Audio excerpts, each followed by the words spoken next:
Good morning. It is 8:32 on Tuesday, February 11th, 2025.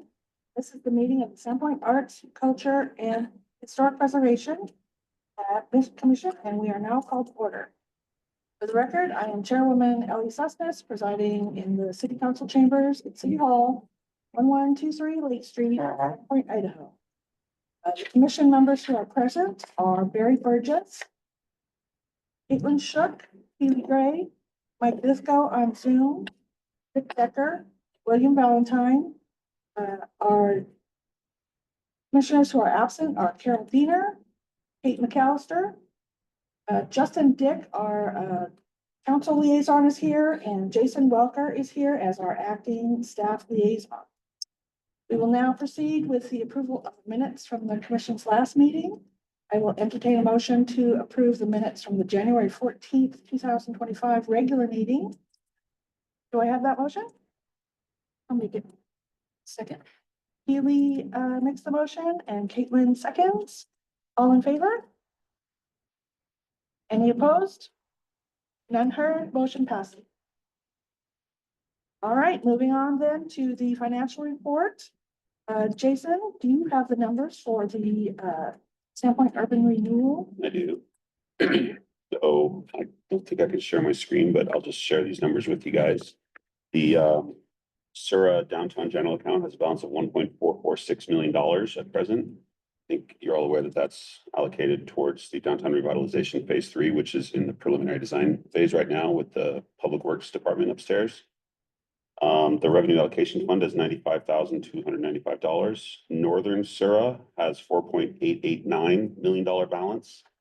I don't know if you've all heard the mayor announced at our last council meeting that the city did not receive the railway crossing elimination grants that we had applied for, that money was allocated for a match towards.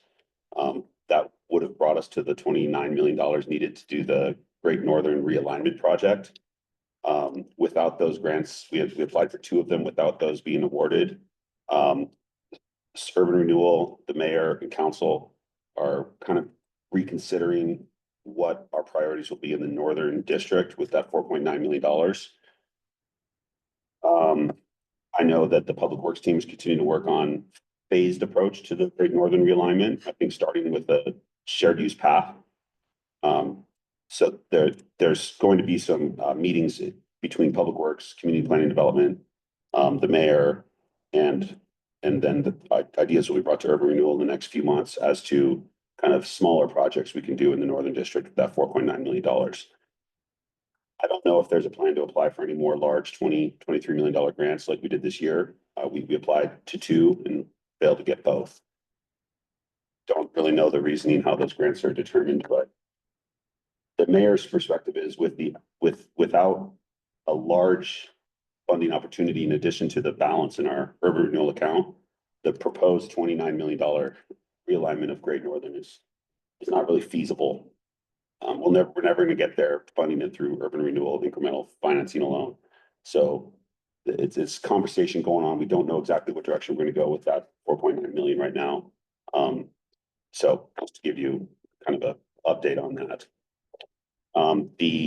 Let's see, increment, okay, I'll share this. The increment received in December last month was $10,049 in the Northern District and $12,700 in the Downtown District.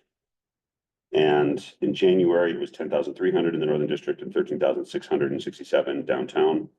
We have the following balances in our arts fund. We have downtown balance of $192,039 and $104,800 in the Northern Arts Fund. The Silver Box project, we have advanced $18,315 to date, and we have a remaining balance of $1,684. Those numbers are all of January 30th. Is there any questions on that? So the only thing I would ask is, it's hard to know what's going on with the Northern District. We love to use those funds for a project that is coming up. So if you can keep us informed of decisions that get made, so we can work our magic art funds, that would be wonderful. Can I ask what conversations have been had with this commission about Northern District are? Well, not very many, actually. Us, there's not a real centralized location there, like downtown, obviously. So, we have kind of been waiting to find out what was gonna happen. with that Corridor, and that might, maybe help make us a decision. However, I know that, park allocation situation could happen in the Market district as well. So if something were to happen there, I would definitely, think that that could be an opportunity. So have you, And actually, I has the don't know. commission been briefed on that opportunity at all? The railroad, right of way that the city is possibly purchasing. Guys familiar with that? We may have not No. talked about I can explain it that. Just briefly. do a if you want. really brief. Sure. You guys know where the Dover to Sandpoint pathway ends at Larch Street, Mhm. basically by that Jack in the Box there. That right of way actually continues north of there, and there's actually still existing track. It's just a 50-foot wide right of way that's overgrown with weeds. Mm. You got Knixu Health on the west. You've got the yellow hotel where Mitzi's was on the east. Then you got like Server Burger further north, and then the Milltown Apartments further north on the west. That right of way curves about a third of a mile up to North Boyer. So it curves around and then connects to North Boyer. And the Union Pacific Railroad contacted the city a couple of years ago and invited us, basically gave us like first right of refusal if we wish to buy that, because they are looking to sell it. There are some private developers, adjacent property owners, either Knixu Health or the hotel on the east that would love to have that additional right of way, whether for an expanded building footprint or additional parking. So the mayor directed, well, the mayor and I negotiated with UP over about a year. We ended up commissioning an appraisal. We got an appraised value of $740,000. With council's consent, the mayor made an offer of about $519,000. I think that was just several months. Every email takes 3 months to get a response to from Union Pacific. They countered with something like $659,000. This has now been presented in a public council meeting. Council has given basically thumbs up to the mayor to continue negotiations and try to reach us an agreed price for that right of way. It turns out half of the right of way, the western half of it, where it curves and then goes around Milltown Apartments, is in the urban renewal revenue allocation area. So the mayor has proposed to the urban renewal board the idea of using some urban renewal dollars to help acquire that property. And then the other half that's not in the revenue allocation area would be purchased using Parks Development Impact Fee funds, which are dollars paid by developers when they build new housing that can only be used for parks property acquisition and improvement to serve growth. So it's kind of the perfect combination of be about half and half. And I think in the next couple weeks, the mayor plans to work it out with urban renewal, bring a proposed urban renewal to, maybe put half of that $650,000 out of urban renewal and half out of parks development impact fees to try to buy that right of way.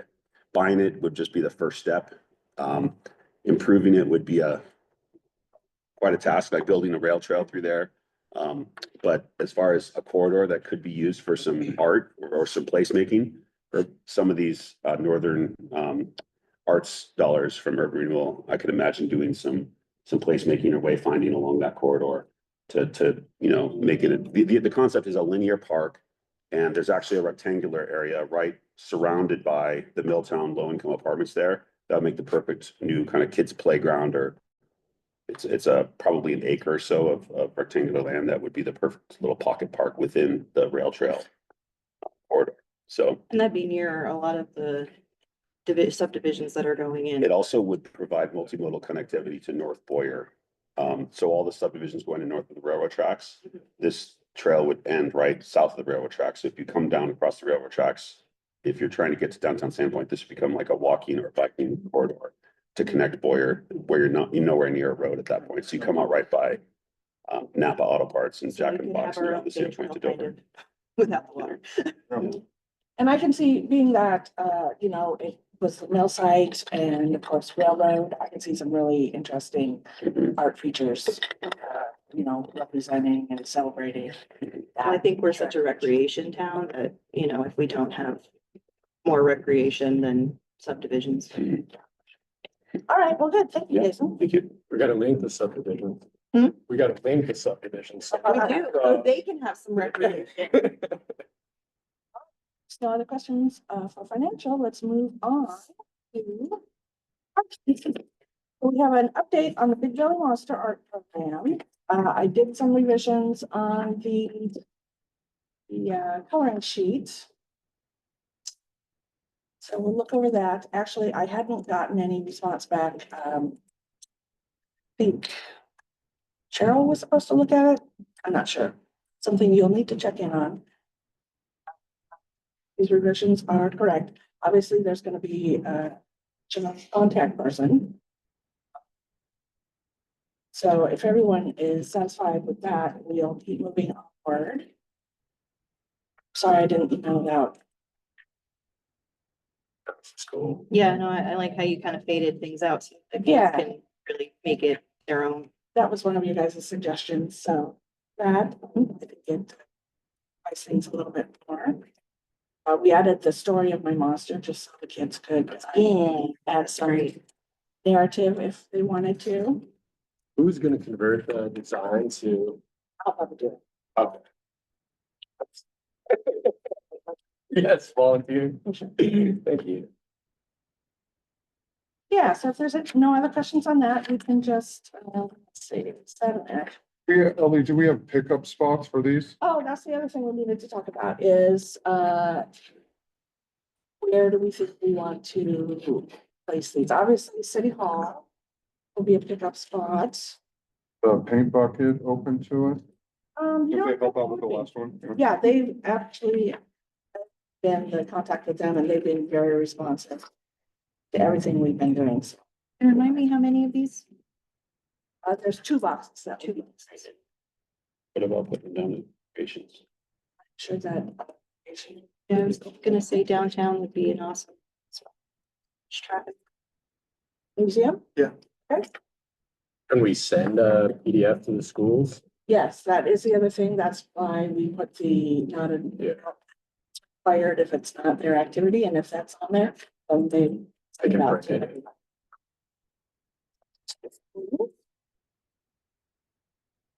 The other ideas? Excited to see what the kids create. And 17? Or I think well, yeah, we're doing.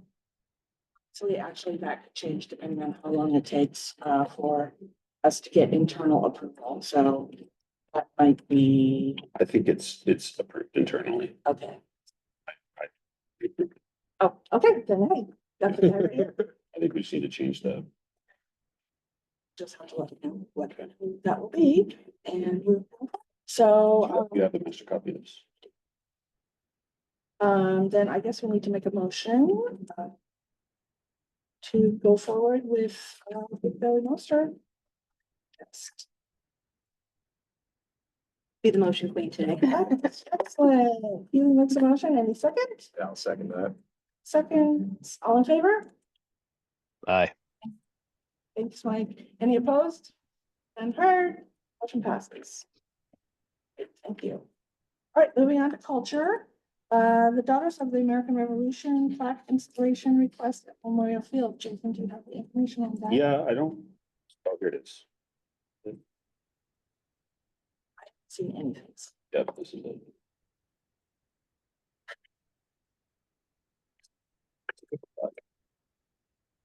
Don't have a picture of it, but do you know the details? It was I don't know any details. Daughters of the American Revolution, either contacted, she got out adding a plaque to the obelisk at Memorial Field Park.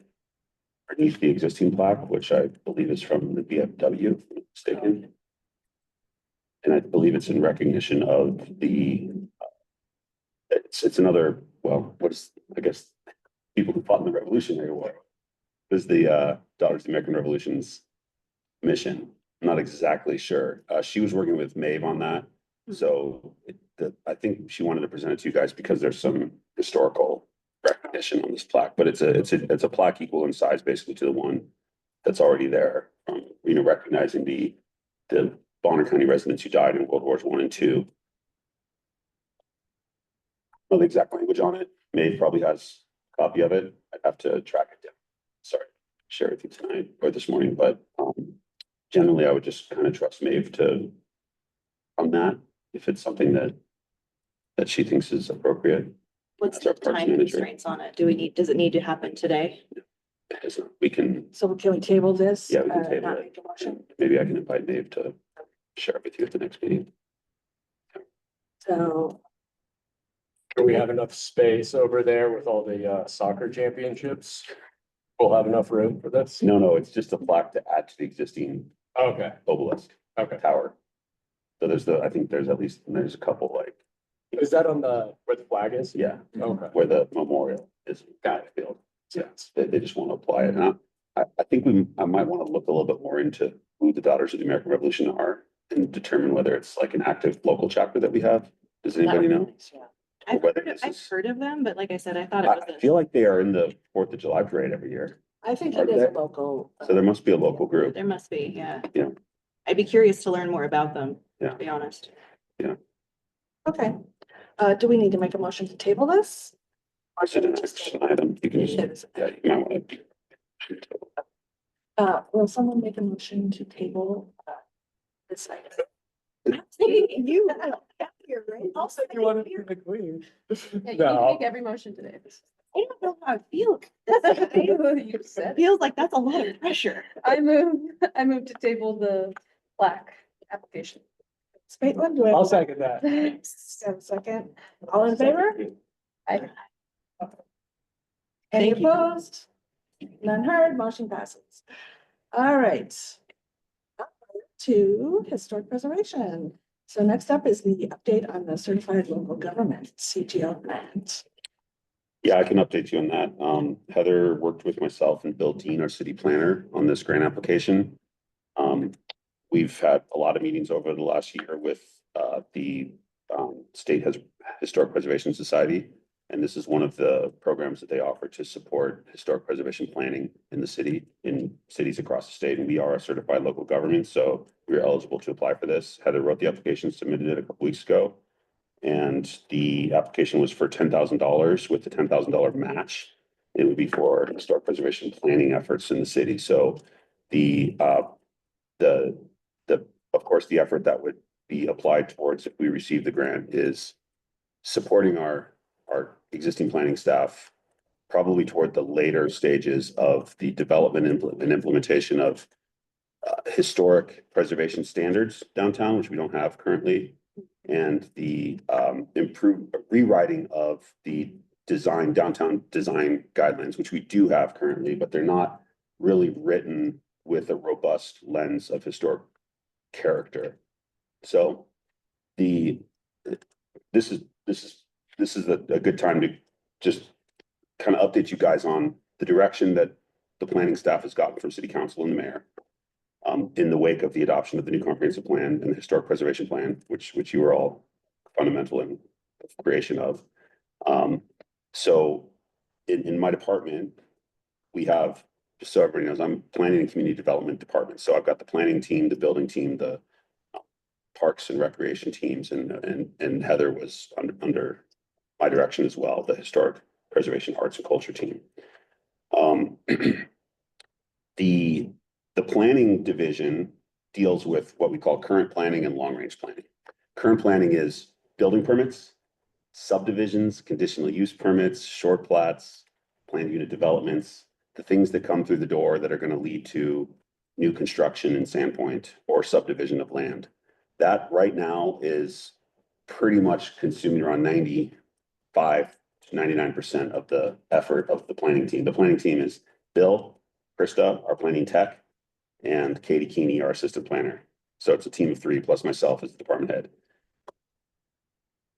Bill Dean has a 30-year background in city planning in 3 states. He is an absolute wealth of knowledge when it comes to what we call long-range planning, which is the writing of code, the working on master plans, the implementation of master plans, like our comp plan and arts, culture, historic preservation plan. Unfortunately, since he's been here in the last 6 months, like I said, 95 to 100% of his time has been tied up doing the day-to-day permitting processes.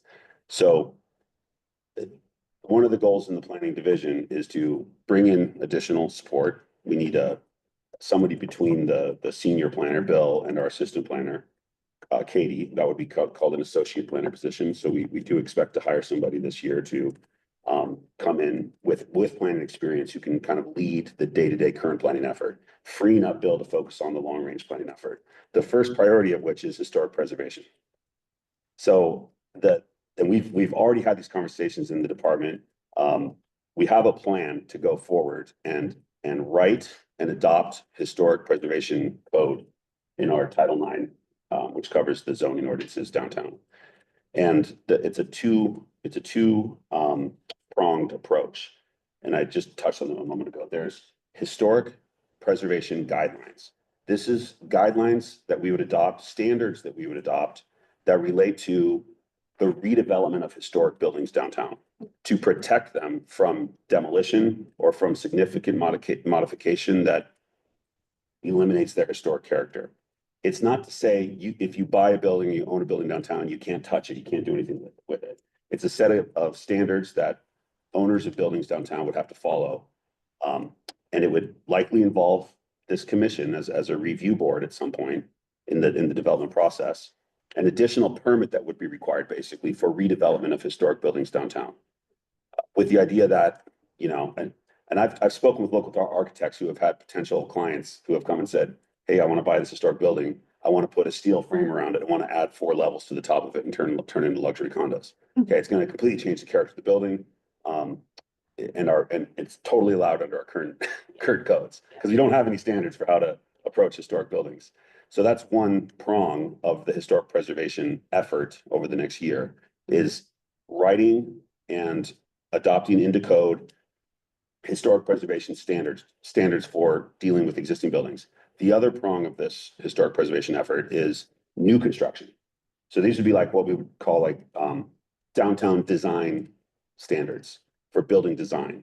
We do have some in our commercial A code right now, but if you went and looked at them, they are very limited in the extent to which they direct new development towards a desirable outcome as described in our comp plan and our arts, culture, historic preservation plan.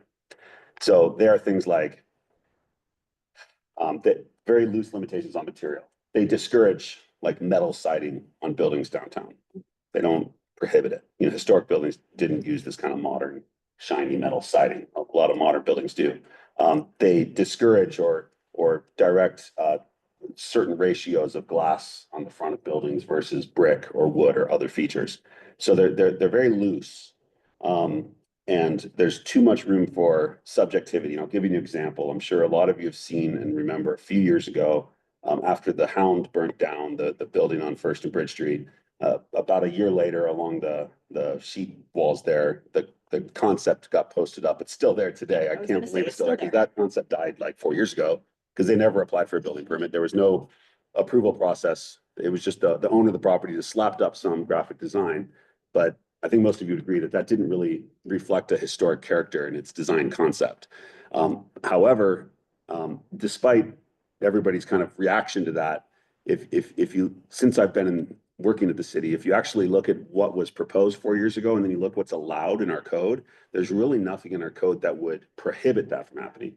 Now, it's not to say that under the current planning team, we would not have gotten a better outcome because the current planning team is very motivated to engage in dialogue and conversation with developers. And we don't just take necessarily their initial proposal and say, is this allowed under our current code? We say, can we work with the developer to get something better? Because currently we don't have robust design guidelines.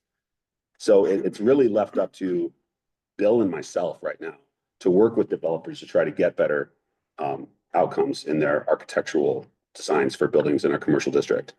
But there's nothing to say that, 5-10 years from now, if there's a completely different planning team here, that there wouldn't just be code doesn't say you can't do it, so go ahead and do it. Like, it's kind of about our approach right now. Right now, we have a very active approach because we know that that's the desire of the electeds and the commissioners and the community, which is to work towards better design in our commercial areas. Some developers are super enthusiastic to do that with us. Others are like, talk to my lawyer. Code doesn't say I have to do it. Do it whatever code says I can do. So the effort to adopt historic design guide, I don't want to call them, it's kind of oxymoronic to say historic design guidelines because you're not designing history when you're designing today. It would be downtown design standards that support a vision for downtown design that is in line with what our master plans say. So that's the second prong. But right now, there's just not much capacity in our planning team to do that. So the grant, back to the CLG grant, that we applied for, the plan is when Bill and myself work on our planning budget this year, which we're doing in February, March, and then that goes to, I think, the first presentation to council will probably be in April or May sometime, and then it'll be adopted in July. We're going to budget into that 2026 fiscal year budget, a $10,000 match for this grant, so that we will have $20,000 in the budget for what we think will just be the final step in the development of these standards. Bill has written historic preservation standards for other cities before. He is entirely comfortable and confident that he can do that. I've worked with him for 6 or 7 months now, and I know he understands the vision of historic preservation standpoint, and he will be working with this commission in that effort to write those standards. But what we could use that $20,000 for is hiring basically a firm to put together like a booklet, or you guys have seen it before, you've worked on them with the bungalow booklet, something like that, that basically is an appendix we can have in our code that shows developers what the desired outcomes are in Sandpoint. So what is the vision that we're trying to get from the standards that we develop with our planning team? Well, that sounds great. Yeah, That's so what- that's the goal for that $20,000. It will be budgeted in our planning budget for next year, the $10,000 match. And we think 20,000 should get us a pretty good contract with a architecture firm or something to kind of implement the vision that our design standards lay Got a out. question for you. Yeah. I mean, the planner is using NHRP, National Historic Registry. That's considered like a starting point for where our standards will be applied. And then the state also has some requirements. Yeah, and that's another, the State Historic Preservation Office will be a good resource for us in that effort, because there's a lot of examples of other cities that have done that. Bill and I attended the American Planning Association Idaho Chapter Conference back in October, and we went to a great workshop. It was led by the planning directors of Boise, Meridian, Pocatello, and Ketchum. So it's 4 different cities, and each of them have historic preservation districts or overlays in their code, which we do not have. They have all approached it differently as well, which is really interesting. That actually, which city in Idaho do you think has the most strict and robust historic design standards? Pocatello. Yeah, which I was really surprised to hear, actually. Ketchum uses a completely different model. Pocatello has an entire, basically a whole box on their zoning map with everything within that box is subject to those design standards. Ketchum does not have any box at all. They only protect specific buildings. They have about 24 specific historic buildings that are protected under their historic design standards. So if somebody buys or is the owner of one of those buildings and wants to redevelop it, they're bound by what's in code as far as what they can do with their property. But Ketchum does not have a blanket overlay like Pocatello does. So it was really interesting. Pocatello was like the strictest in the state. Ketchum was the least strict. But the difference between what we currently have, I would say right now we're closer to Pocatello than we are to Ketchum, because we have design standards that apply to our entire commercial core. They're just not very descriptive. They're not very robust. They're really vague. There's too much room for interpretation if our desired outcome is historic character. See what I mean? But our model, like, we don't have to there's nothing revolutionary we have to employ in Sandpoint. It's just take our existing design standards, make them more robust, and then adopt some new standards that apply specifically to existing buildings. Jason, there was some early talk with Heather about potentially bringing in like GGLO or a portion of GGLO. I think to come into this. That's who we're, Is that? who I'm you'd not be gonna say looking at? that's who, but that's the Sure. kind of group that we would likely use this $20,000 to come in at the final stages and create like a design booklet for us. Yeah, whether, I mean, I know GGLO we had experience with from the design competition. But any number of architecture firms could probably do that work for us. So, And just to clarify, when you were talking about that, when things come in, it's you and Bill, you guys don't have teeth as far as holding anybody to it too much. When the mayor was in his private, remember an analogy he used about a driver's license? Saying that if I answer all the questions correct, you have to give me that driver's license, no matter if it's, if you think I'm gonna be a good driver. Developers have used that too, saying that, if I hit everything in the code, It doesn't matter if you think it's gonna look ugly or pretty or anything like that. You have to. That's really interesting. Well, still gotta go through. You planning still and have to pass zoning your driver's process. test, yeah. Right. Well, but what Rick's talking about is, let me give you an example. If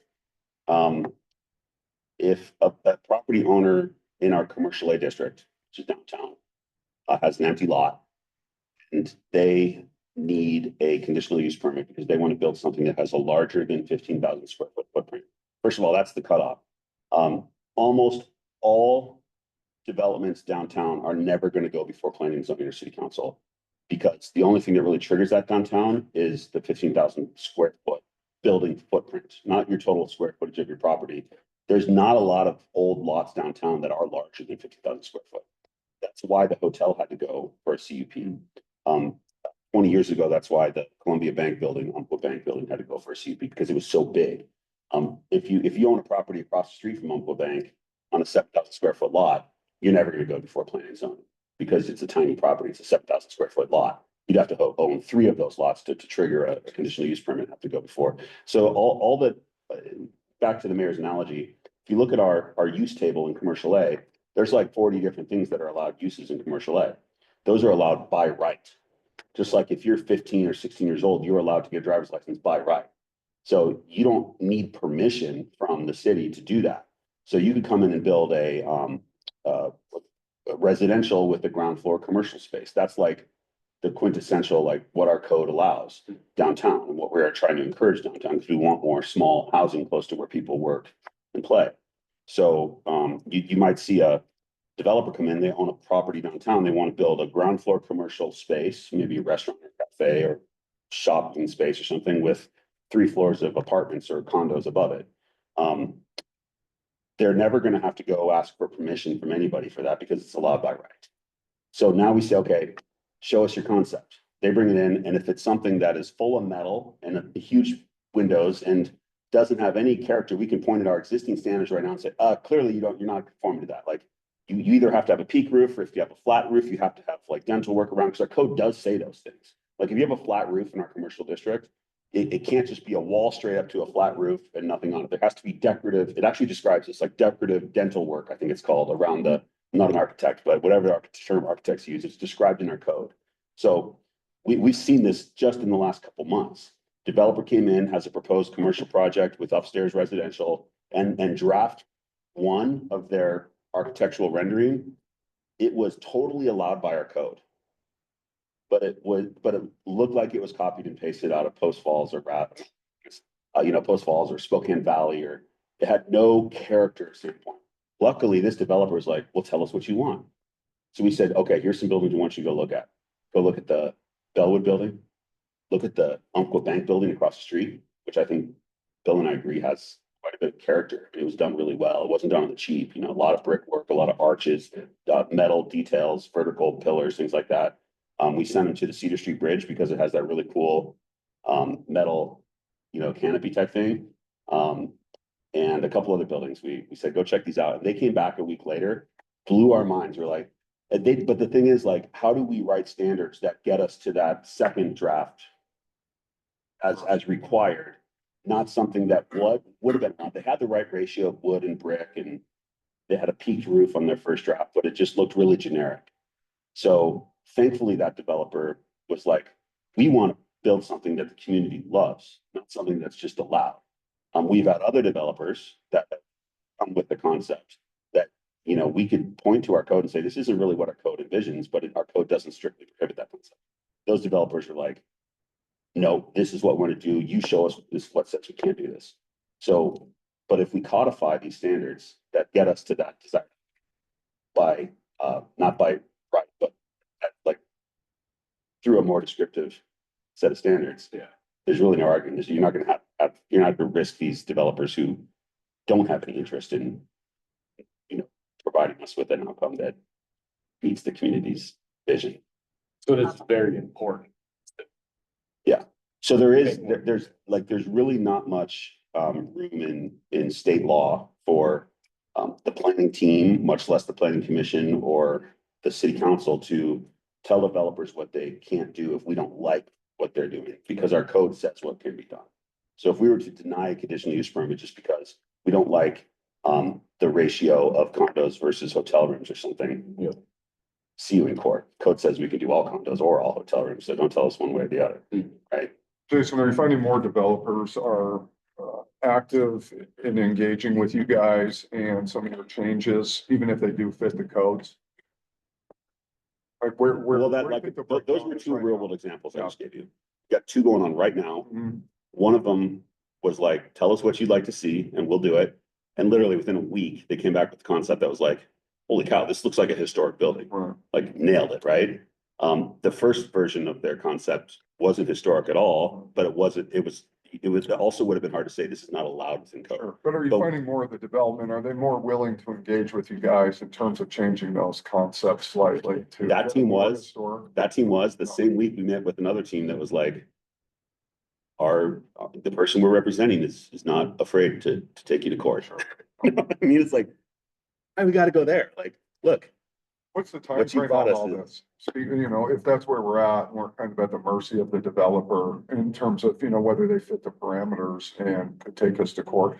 What's the time frame on the grant, and how we look? I know you guys are looking at hiring somebody else in the planning department. the grant we should know about by summer.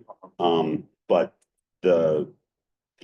because the match is gonna come out of our 2025-2026 budget, we wouldn't likely enlist a contractor until at least October 1st at the earliest, Okay. because that's when the new fiscal year starts. So we can spend that $10,000 match after October 1st. But we can do the base work. So the goal is to get most of the stuff written Yeah. between now and fall this year. Yeah.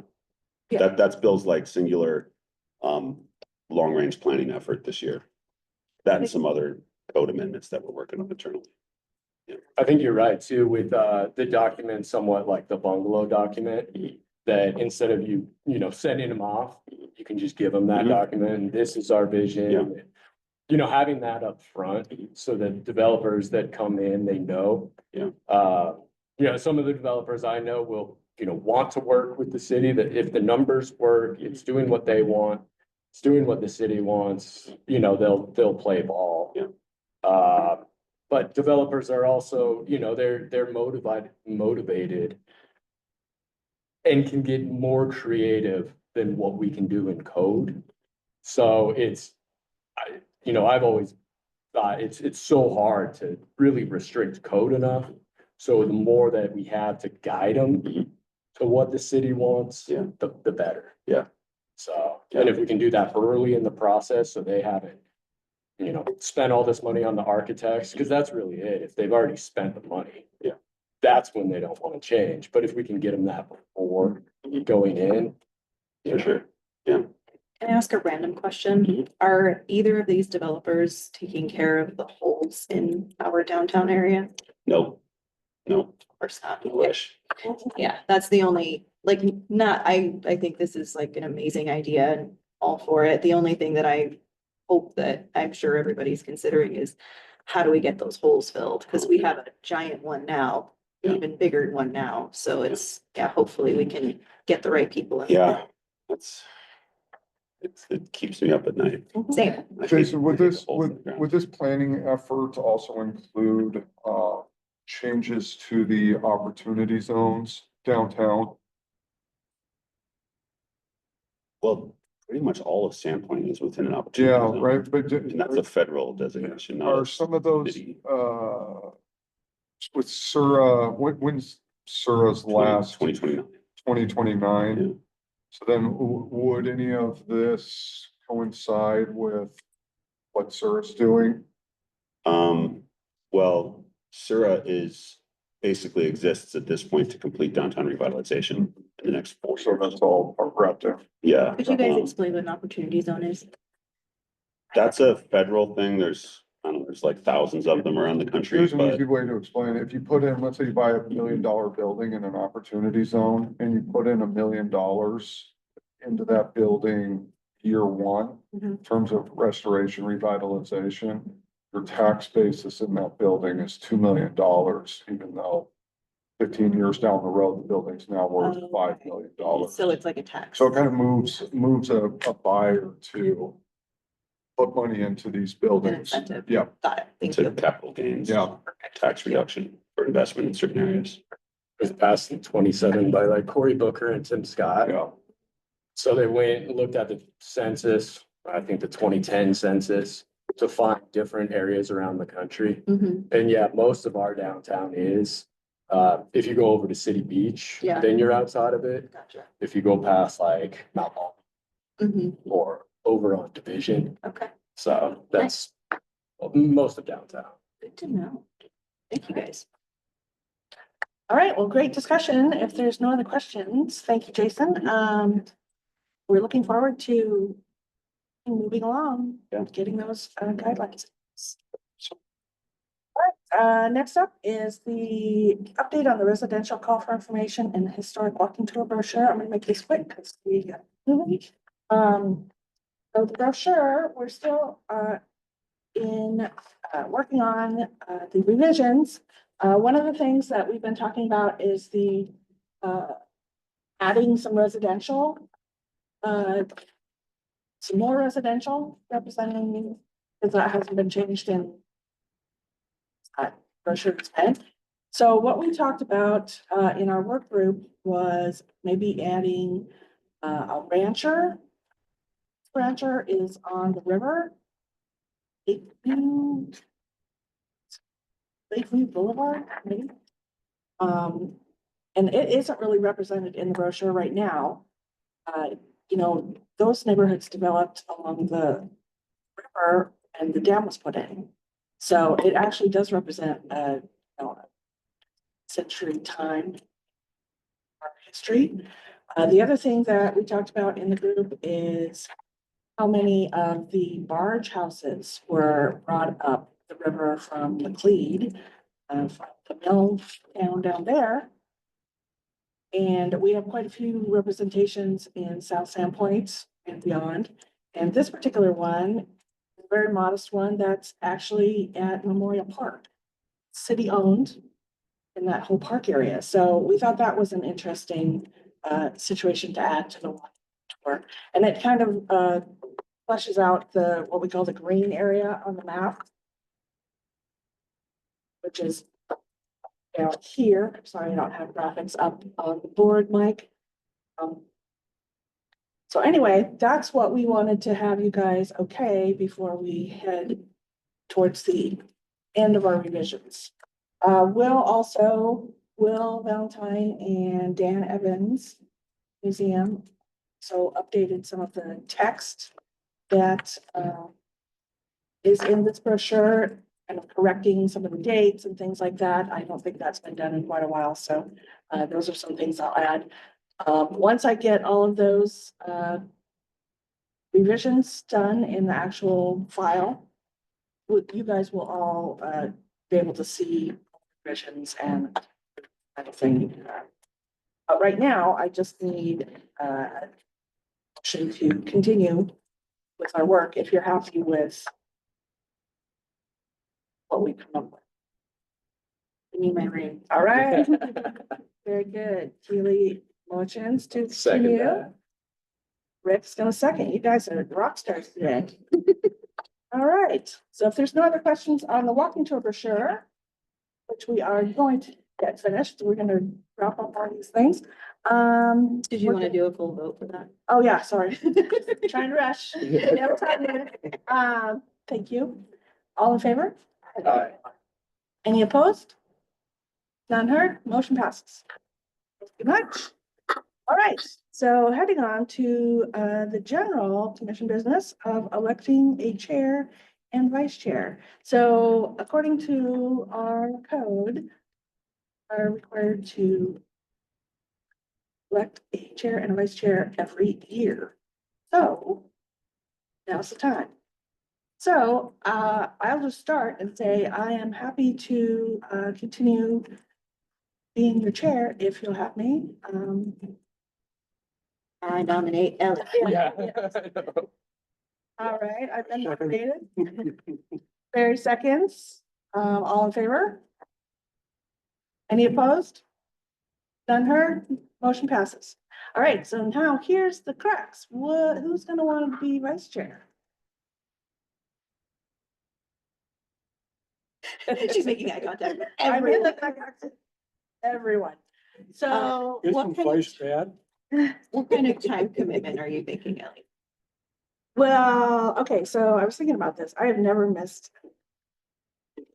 So my vice chair has never had to step in. This is So there's that. She's like making it nice. So the time commitment is as much as you want it to be. You would be chairing the meeting if I was absent. You know, I would hope that you would closely together with whoever is the liaison going forward, and it's a lot of fun. Have fun. Come on. If you'll have me, Ellie. All right. Yeah. Haley has stepped up. Does anyone want to make a motion to? I move to accept Keely as vice president. That was fast. You knew that you were like the next on the block. There's a motion from Kate. Is there a second? It's true. I'll second that. All right, Rick seconds. All in favor? Aye. Any opposed? None heard. Congratulations, Vice Chair Keely. I look forward to working with you. Thank you. Thank you, everybody. That is amazing. We're ready to go here. All right, so now we're gonna go to Commissioners Roundtable, and I know that Jason wants to speak on why he is here as acting liaison. Well, I don't know if you have heard from Ellie yet, but there's time at the city ended yesterday morning. The reason is basically kind of simple. The mayor's direction and priorities have shifted from the previous administration. And the challenge with our budget situation is that every dollar matters at the city.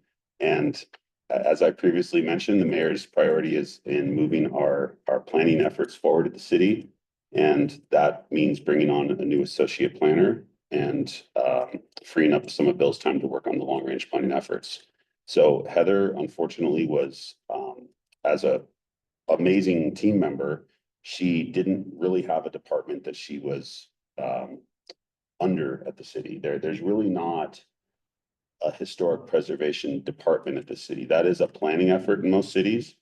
And despite Heather's recent title change from historic preservation officer to historic preservation planner, after several months, the skills needed for the planning efforts that we're trying to undertake were not necessarily the skills that Heather was bringing to the city.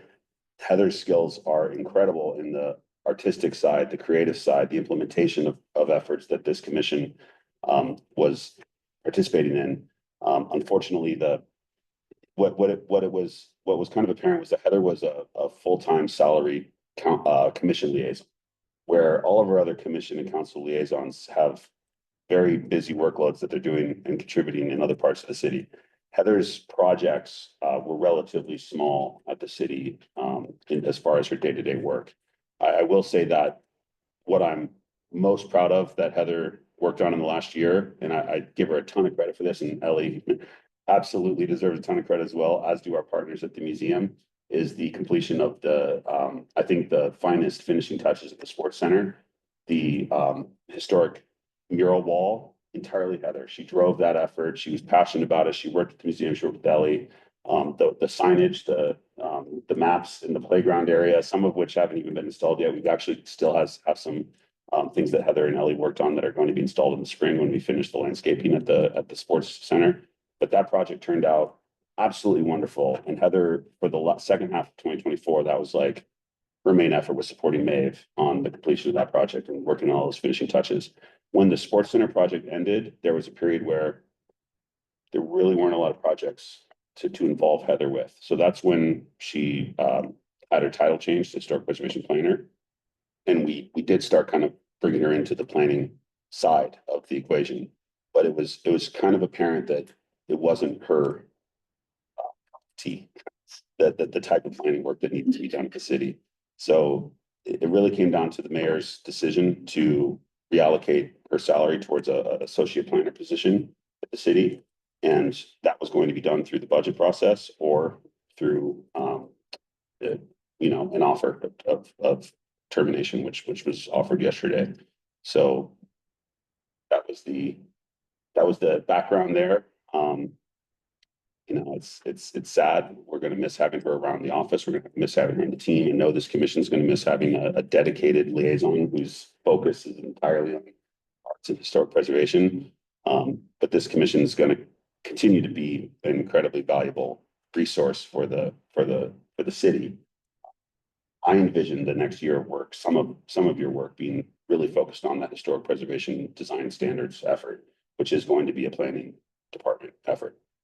So my desire would be that the new associate planner become your new liaison. We don't know who that's going to be.